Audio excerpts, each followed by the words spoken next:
Auzubillahiminesh-shaytanir-rajim. Bismillahir-rahmanir-rahim. Assalamu alaikum warahmatullahi wabarakatuhu. Tathu bachcho, az paro is yemen islahan karo maksar labzan maz wazahat. Islah kiman chu wana? Islah chu waq, shruik, naat, laylat, marsiya. Yemum lafaz sh yemum dibacha moche dina. Emam manch godukui waq. Waq lafaz chu mani thawan शूस मुकदस पवित्र पवित्र अत हिंदीस मज वाक आवाज तो बोलने किस ताकतस वनान इसलाहस मज वाक कशिर शायरी हंस वारिया प्रण सनफ कशिर शायरी मज प्रण सनफ यह वाकस मज कम खत कम चोर तो ज्यादा खत ज्यादा 8 मिसर आसान वाकस मज ज्यादा खत ज्यादा कम खत कम चोर तो ज्यादा खत ज्यादा 8 मिसर आसान ललदे तश वाक लिखमित यह मख्तर निचोड़ अम पे पर्न श्रुक श्रुक संस्कृत जबान हुंद शिलवक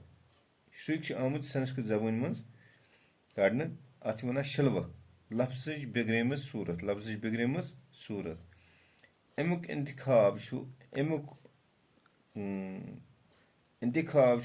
कशिर शायरी हिंद बाबत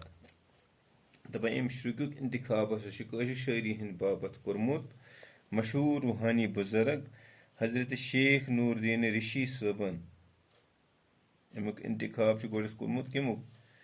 श्रुक इंतखाब कशिर शायरी मज गोड़थ कोरमुत हजरत शेख नूरुद्दीन रिशी सबन श्रुकस मज ोर पे 8 मिसर आसान श्रुकस मज 4 पे 8 मिसर आसान यह श्रुक यह हिंदीस मज वन अत शलवक मगर यह संस्कृत जबान मज आमुत कड़न तो अम पे क्या नात नात गो सो यथ मज सैनिस आखरी पैगंबर हजरत मोहम्मद मुस्तफ़ा सल्लल्लाहु अलैहि वसल्लम सज तारीफ यी करना नात उर्दूस मज वन नात उससे कहते हैं जिसमें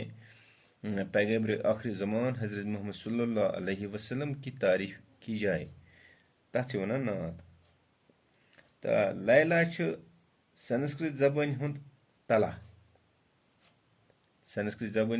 तला लैला यह संस्कृत जबान हुंद तला लफ्जुक माने दाई तला लफ्जुक माने गो दाई ये पे खुदा साहब वन बट वन दाई या यम कलमुत पोर्मुत कह दाई सिंदिस तो तिहंदन अवतारन हंदन कारनामन हंस तारीफ दाई तो तम सिंदन अवतारन हंदन कारनामन हंस तारीफ लैला हुंद ब्याख माना टाक ते लैला हुंद ब्याख माना टाक ते लैला हुंद ब्याख माना टाक लैला हुंद ब्याख माना टाक क्या अमुक ब्याख माने टाक मरसिया गई अरबी